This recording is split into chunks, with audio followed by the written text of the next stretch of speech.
everybody. And we are here, and we hit 10,000 subscribers. He just noticed, and I just noticed because I haven't been on YouTube all day, mostly because I've been working on some other shit on my other computer. I noticed it, and then Badger noticed it in the comments. But so that means we're a bronze channel now. Back in the good old days of YouTube, they would have sent us a bronze plaque, but they don't do that anymore. I don't need a bronze. I don't have anywhere to put a bronze plaque, honestly. You could probably buy one. Where the fuck am I going to put that? Probably put I'll make my own if I want one that bad. Probably buy one. I don't need one that bad. Yeah. I know. Good. It's like now it feels so weird because we've been. It seemed like it took so long. Like to get it's all there. YouTube-y in here now. It's all YouTube-y. Yeah, it's all YouTube-y in here. Like it's a real channel. God, we wouldn't want that to happen. Yeah, I like our kind of cantankerous sort of like patched together sort of show. They still complain though. Every day. Yeah, but like people are gonna complain about it. You know what? I think some people are only happy if they're complaining about something. I mean, the big shows, we do the big shows. Half that show, we're pretty fucking trashed. And we get through it real well. Hey, I like some shows like that. Have you seen like the guys from Red Letter Media that do what the fuck is the name of that show? Half in the Bag. And they usually do like 2 movie reviews, like new movies, and they usually get like drunker and drunker like as it goes on. And same with beer and board games. They usually it's funnier like the drunker they get, like the longer the show goes on because they're all like yelling at each other and shit. Yeah, and there's 4 or 5 of them, so there's more people to play off of. Yeah. It's hard when it's just 2 people. I know. Especially when they've just lived together for a fucking decade. A lot of funny shit is we already said. We said that shit a long time ago. Yeah, we have to keep coming up with new shit all the time. Yeah. Because otherwise, like, I heard it. Yeah. Sometimes I pull a good one out, though. Sometimes you do. You start fucking busting up and shit. You still got, there's still some good funny shit when I say some crazy shit. Yeah, that's true. Yeah. Mango says that's all part of the fun of the channel. We all get trashed. That's what I mean. Yeah. We're all getting trashed together. Yeah. And like I said. Trying to fucking prevent yourself from becoming an alkie. Yeah. Yeah. It would have happened already. I kind of feel like, I mean, we drink a lot, but it's not like... We would have been alcoholics already. It's not like I'm in here in the day, like, being like, man, I need a drink, I don't think about it until, like, and I don't even think about it every evening. No. It's like, but usually if I'm going to, like, sit back and watch a horror movie or something, then I'll have a drink. We really only get trashed once a week. Pretty much. It's on the show. Yeah. No. I mean, because sometimes, like, in the evening, sometimes we'll have, like, a drink. Yeah. Like, while we're watching a movie or something, but usually not. I had one like that. Well, like, I had a drink last night. Yeah. But... Yeah, I didn't get drunk. No. I just had one, and then, I just had some water, and then I went to sleep. Because we were watching this movie. Yeah. No, actually, we weren't. I was actually reading last night. We watched this movie Sunday night. Because what happened was, we were actually supposed to go to Memento Mori last night. Yeah. And then... Man, it's a good thing we did. Yeah, what happened was I ended up getting like this super, super rush, like graphic design job, which I'm almost done with it. I have like one more page. It's like this 8-page newsletter or something.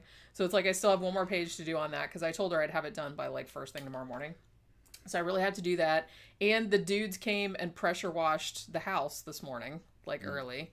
And I was like, yeah, they're going to be waking us up at the ass crack of dawn, and I don't want to have to be hungover and be like, hey, dudes, I want pressure washing the house, okay? And, like, you know what I mean? So, and I was just, like, so sleepy because I woke up at 5 a.m., and I was like, you know what? It kind of sucks we can't go, but let's not go. And now I'm kind of glad that we didn't because I had so much fucking work I had to do today. And I just didn't want to be hungover all day. The pressure washers came. I had to fucking supervise, make sure they pressure washed the damn driveway. Oh, yeah, because they were supposed to do the driveway. You haven't seen it yet, have you? No, I haven't. Looks good. No, I've been really I have had my face in that stupid laptop, like doing the fucking shit over there. Yeah, they had. It does look good. Yeah, it's been several years. I think it's been like 6 or 7 years since we had it pressure washed last time. Yeah, the housing commission told me to do it. Yeah, they'll whine if you don't. We have the HOA. Yeah. And it just had a little bit of moss growing. If you don't cut your grass or wash your house or whatever, they get all fucking buttered about it. They're not as bad as they used to be because I think they have like some new management in there now. And we know them, like, or you know them. Yeah. So it's like they're not like too, BTK about it. Right, yeah. You know what I mean? Yeah. So let's talk about this shit here. It looks like everybody's here. Let's talk about this movie. This is a movie that this came out in 2019. It's called Depraved. I didn't hear a great deal about it. But I saw it come up on Hulu. All I knew about it was that it was written, directed, edited, etc. by Larry Fessenden, which he's like a cool dude. I'll talk a little bit about him in a minute. And that it was kind of like a modern updating of the Frankenstein story, which I was like, well, that sounds pretty cool. You know what I mean? I like Frankenstein stories as much as the next person. I know a lot of them, don't come out all that well. But, so I thought I would give this one a spin. Hold on 1 second. What's that? People in the comments. See, this is Roy from England. He said, congratulations from England. Still listening to your old stuff. So funny. I watched Blackula last night after your review. Brilliant.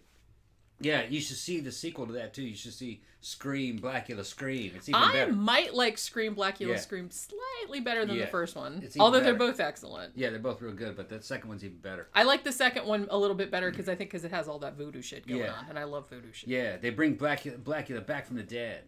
Yeah. A voodoo priest does it. Yeah. Yeah, it's pretty good. Yeah, it's awesome. And then he turns them into vampires. The thing is, though, is that it's still the shortcut. There was a long cut of that. There was a bunch of stuff that was cut out that inspired Anne Rice to do a bunch. It inspired her a lot about the Vampire Chronicles. You know what I mean? About how you turn a person into a vampire and make him your slave just so you could have his house. That's what he does to that black dude. Yeah. He goes, I'm a slave. He goes, yes. They cut that shit out. I guess they didn't like the slavery references in it or something, But I saw the long played version, and fucking Mama Walde enslaved black people and turned them into vampires. But they cut that part out. Well, he does it. It's just that he said he was doing it, and they cut that part out. That dude is like so fucking epic in that. Yeah. It's one of my favorite vampire portrayals in any movie. He's got the best fucking voice. He was on Star Trek too, obviously. But yeah, so Louis said, I forgot what show Tom and Jenny were really smashed. The show went off the rails toward the end. I think that was the collar bomb show. Yeah. Remember the one that we talked about, the collar bomb case? Well, we were pretty smashed in the last one. I walked off the show at the very end and said, fuck, I'm going to get something to eat. I'm going to go make tacos. And I didn't come back. He left and made tacos on the last She goes back to go get me, and you're not coming back to the show? And I was like, I'm eating. I says, all right, I'll come back. I came back to the show and eat and then shut it down and then walked off. That was just the last one. We did, yeah, it was. Yeah. Somebody said we're functional alcoholics. Not really. Well, maybe, like I said, but I always kind of feel like, because I knew someone that was an alcoholic. I'm not going to say who it was, but... Yeah, and there's a big difference. A friend of mine was alcoholic. And I mean, this person couldn't go anywhere without carrying booze around, in their purse. You know what I'm saying? The acid test is if you get the shakes. Yeah. If you're not... if a real functional alcoholic, if they go a couple days without alcohol, they start shaking. And, so we don't do that. No, like I said, sometimes I just like to have a drink in the evening if I'm watching a movie. I don't really like to get super smashed anymore because I know I'll feel like crap the next day. Yeah. So I try, but on the show sometimes we're having a good time and I lose track. So but what are you gonna do? Yeah. So yeah, this movie. So like I said, Larry Fessenden, if you don't know, he's actually a writer, director, producer. He writes horror games. He writes horror movies. He helps out a lot of other indie horror filmmakers. He's also a character actor. He's been in a shit ton of horror movies. And so he just seems like an all-around cool horror dude, somebody that's kind of a mover and the shaker or whatever in the fucking indie horror community. And this, I think, is his first movie that he's directed for 6 years, because I think he's been helping other directors out with their projects. But this is the first one he's done. So this is basically, like I said, it's sort of like an updating of the Frankenstein story. I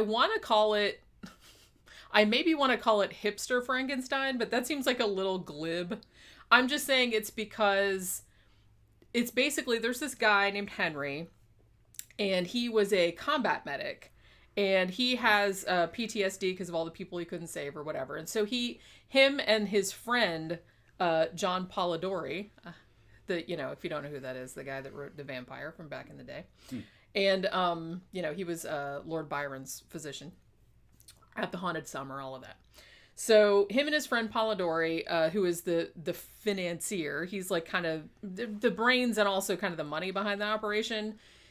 So Polidori has invented this drug, I think it's called Rad-X or Rap-X or something like that. And then Henry is like this genius surgeon. So the two of them are conspiring. They have this big like abandoned warehouse lab that's like, I think it's in Brooklyn somewhere. And they're basically like finding bodies and stitching them together and doing the whole like Frankenstein monster thing. So when this movie starts, you get like a few minutes with this couple who have just moved in together. They're kind of having a little bit of an argument about fatherhood. I guess she wants to have kids and he is not ready yet and blah, blah, blah. So they're like having a fight about that. And so he's going to go back to his apartment. And while he's on his way back to his apartment, he gets set upon by an unknown assailant in the street and is stabbed to death. And after that, he gets dragged back to this warehouse of horrors where I don't think like, because the guy that plays the monster is not the same dude from the beginning. So I think only that dude's brain was it, because later on they show like, you know, him getting stitched together from like a whole bunch of different parts, because that guy's like a lot taller than the first guy. But I think that his brain like gets popped into this monster. So when the monster wakes up, Henry's like super excited because this is, I guess, presumably he's done like a bunch of experiments before and they have failed. So this is like the first dude that's actually woken up and like started walking around and shit. So then like for the first act of the movie is basically Henry being like super jazzed about, you know, bringing essentially this person back from the dead and sort of trying to teach him to be human again. He teaches him to talk, he teaches him to read, he teaches them like, you know, all that other kind of stuff. And just as in Frankenstein, the novel, things go wildly off the rails. The one thing that I did like about this movie was that unlike a lot of Frankenstein adaptations, this one, it's still a horror movie, but it concentrates more on the kind of philosophical kind of stuff, a lot of which was actually in the novel. That's so what I was gonna say. So it kind of went a lot more in that direction, which I thought was really interesting because you don't really see a lot of adaptations that do that sort of thing. It's very Mary Shelley. It is. Oh yeah, big time. Was it a great horror movie? I didn't think so. I don't even know if I would really call movie. it a horror. It More has like horror. sci-fi. It has horror aspects. It has sci-fi aspects. Yeah. A lot of it was kind of like, it was almost like more psychological horror because a lot of the horror came from you feeling bad for this kid at the beginning, I think, whose name was Alex. This guy who just got stabbed walking down the street like for no fucking reason, and then his brain gets popped into this monster and he sort of remembers stuff, like he sort of remembers his girlfriend and he like kind of remembers things but not entirely. So as he just like keeps learning things, and then like the kind of triangle that develops between him and Henry and Polidori, because Henry and Polidori have like different you know, ways that they want to approach essentially parenting this monster that they've made. I mean, because Polidori is just like, I'm going to take him out of the town. He gives him cocaine. He takes him to a strip club. He does like all this other kind of stuff. He's like, live your life, man. You know what I mean? So it's almost kind of like the two business partners are having like these kind of squabbles about they're not bringing up the monster correctly. Yeah. So that's kind of like, seems like the main conflict of the movie. But I did like that they actually went a lot into, so I think it's like less a horror movie. It's just, it's really sad. Like I found it like really sad because you feel really bad for Adam, like the monster, because, you know, he didn't like have any choice about this. He doesn't, and he still kind of remembers shit, and he kind of remembers that, you know, this isn't right. And he doesn't know how to like be a person, really. Yeah. You know what I mean? Don't expect universal No. It's nothing like the movie. It kind of reminds me. It's more like the novel, really. Yeah. It kind of reminds me of it reminded me a little bit more of the Frankenstein that had Robert De Niro playing Frankenstein in it. A little bit. Although that movie was not great. It wasn't that good, but this one was actually more, I would say this one was more like a little bit on the fun side almost, in a way. It wasn't a bad movie. But yeah. It kind of had, it was kind of good-hearted in certain parts of it. You know what I mean? I mean, weird shit happened, but you just got to see it for yourself. You got to judge it. You got to judge it for yourself. Yeah, I mean, I really did. You got to be in the mood for it, I though. think that, yeah, and keep in mind, it's long for a horror movie. I think it was almost 2 hours long. I think it's 1 hour 54 minutes or something like that, which is a little long for a horror movie. And like I said, it's not don't expect something like the Universal monster movies or Yeah. like, where it's alive. Don't expect anything like that. And those are cool. I like those movies. But this is much more like a philosophical treatise, like That's what I was much more gonna like say. the novel is. What is consciousness? What is consciousness? What makes you you? Yeah, and it kind of like comes at those kind of bigger questions about the implications. Also, what's good and what's evil. That kind of stuff. of like shit that would happen like if you actually did this, like actually like sewed a person together and popped somebody's brain in there and like brought them back to life. What is your responsibility toward this creature? What is this? That's what the original was more about. Which is more like what the original one was. So this is actually, even though it's modern, even it's updated, it's set in Brooklyn, and there's obviously a lot of, modern flourishes, and it's much more grounded in realism. Shelley got all this when she was a kid, basically, when she wrote this. She was 18, I think. Yeah, she was having a competition. It's amazing. She was having a competition with her husband, and somebody else. I don't remember. Lord Byron. Yeah. And John Polidori, who I just mentioned earlier. Who could write the best horror story? The best ghost story, yeah. And she wrote this one. And what inspired her was down in the universities, they were taking dead people and shocking them. Yeah. Dead bodies and shocking them, and they would move. Yeah. They were trying to figure out the nervous system. So Galvanism, yeah. Mm-hmm. So, people were wondering whether or not they could maybe accidentally bring somebody back to life by doing that. No, you can't. But back in the 1700s... Well, they didn't know. They didn't know. Right. I mean, it seemed like... What was that, late 1700s? I think it was late 1700s. No, 1800s. Late...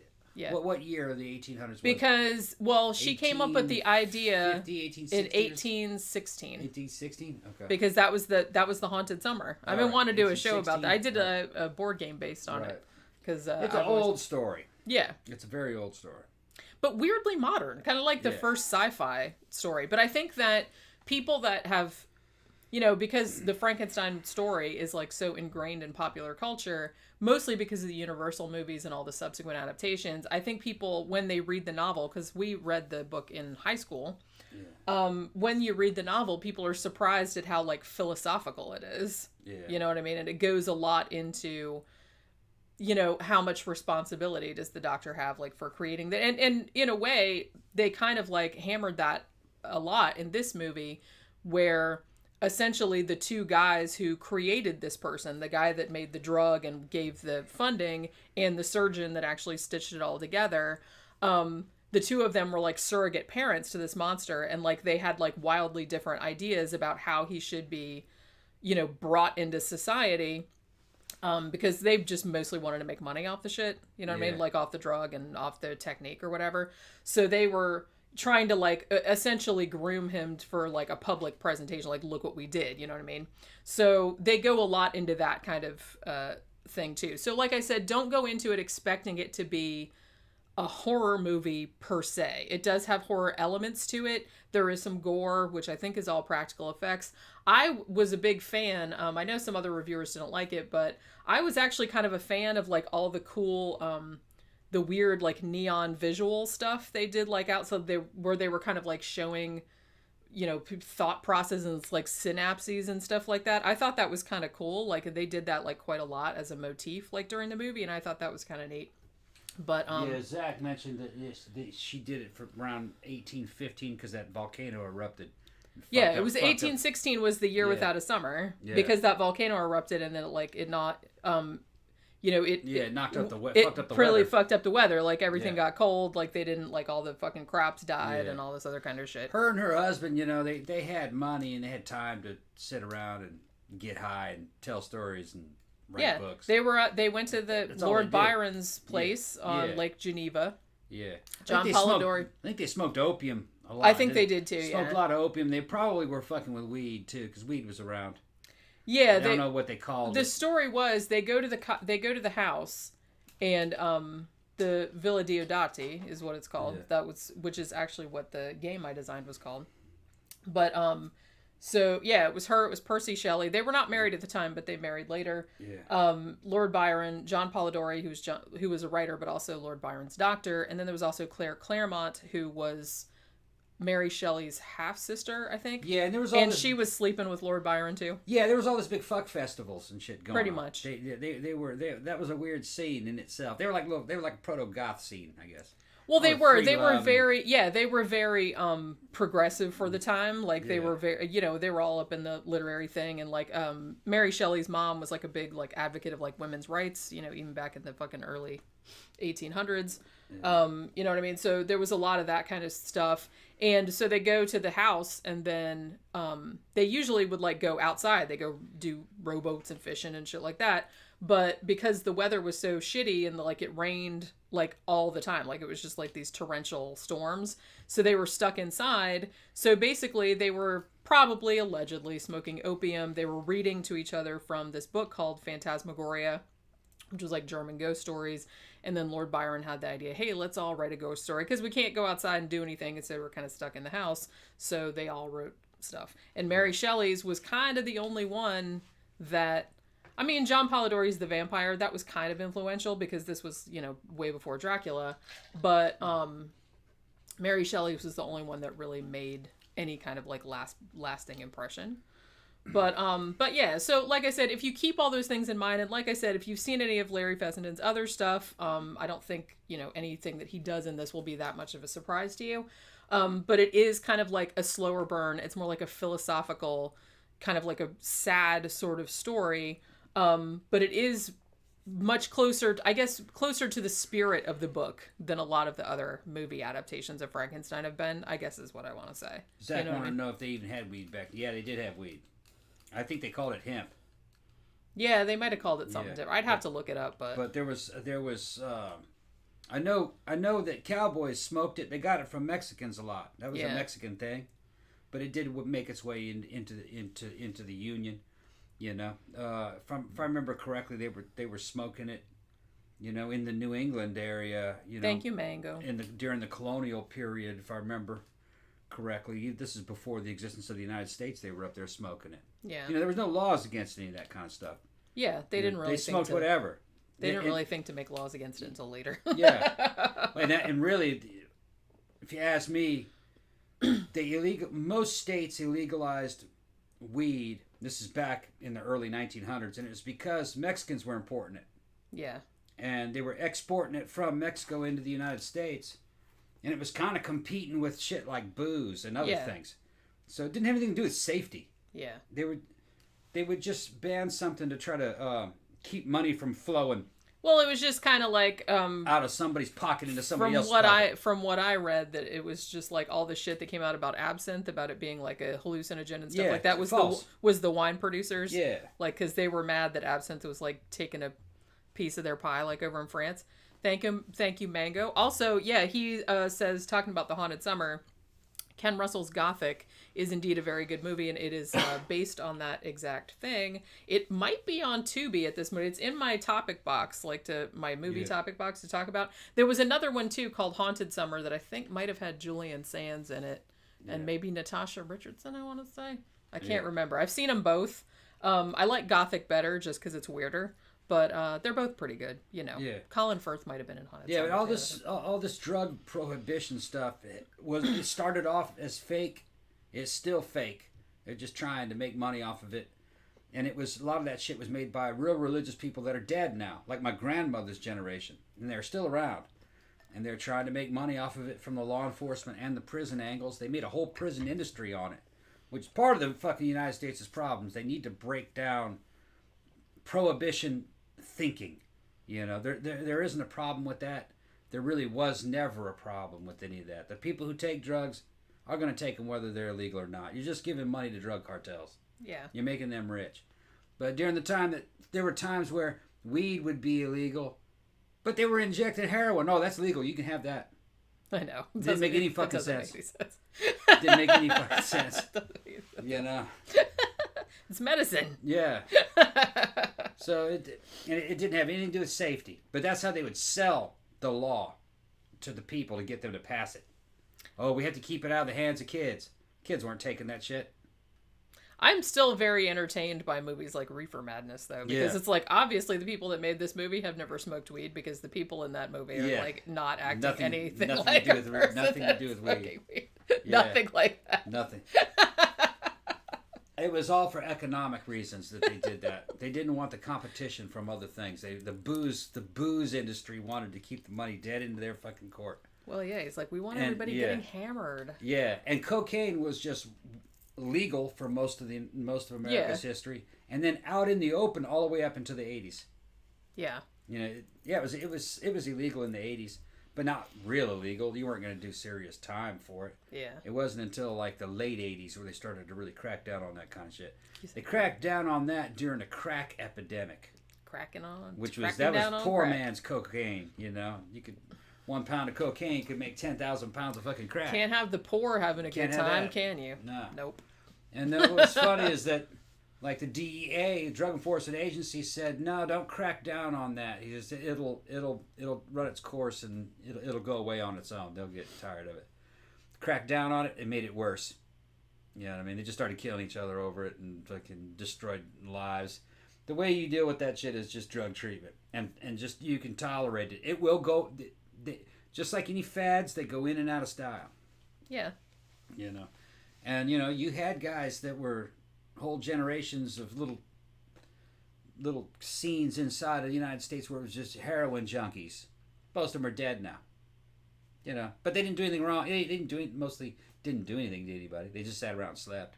Yeah, which, you know more people should do that. Yeah. Leave the rest of us alone. Well, yeah.